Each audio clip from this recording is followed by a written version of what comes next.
सवाल करा कि एक चित्र आपको दिया है, चार्ट दिया हुआ है, बार ग्राफ बोलते हैं इसको। कह रहा है इसको देखो और बताओ।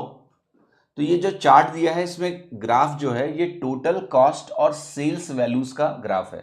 5 प्रोडक्ट्स हैं हमारे पास कंपनी में, ठीक। तो प्रोडक्ट्स के नाम देखो क्या है, VWXYZ।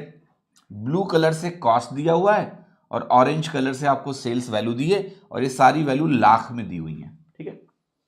अब सवाल क्या कह रहा है बेटा कि किस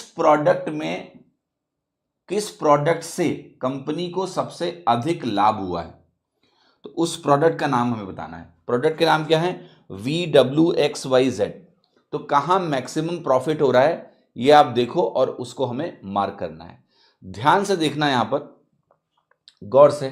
तो यहां पर आपको अंतर सीधे दिख रहा है 13 का। क्या ये अंतर 13 का दिख रहा है? यस, ये 13 का अंतर है, अच्छा खासा अंतर है। यहां जो अंतर है ये 10.5 का है, तो ये मैक्सिमम नहीं है। यहां 9 का अंतर है, ये भी नहीं है। यहां 12 का अंतर है, तो ये सेकंड हाईएस्ट बोल सकते हैं, क्योंकि ये भी नहीं चलेगा। तो हाईएस्ट हमारा प्रोडक्ट वी है। प्रोडक्ट क्या है? वी। ओके, बहुत सिंपल है, आपको हाईएस्ट यहां देखना है। तो इवन आप गैप से अनुमान लगा सकते हो। गैप देखो, जो ये जब भी बार ग्राफ यूजुअली बनाए जाते हैं तो ये स्केल्ड डायग्राम्स होते हैं, मतलब जितना डेटा होता है उसी के हिसाब से लेंथ रखी जाती है।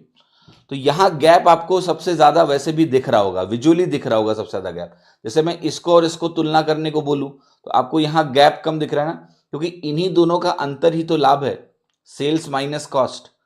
तो उस तरह से भी आप अनुमान लगा सकते हो कि क्या सही हो सकता है। जैसे मान लिया 2 वैल्यूज क्लोज आपको दिख रही हैं, जैसे ये और ये मान लिया, तो इन दोनों में एक बार मैन्युअली कैलकुलेट करके देख लो कि कौन हाईएस्ट है।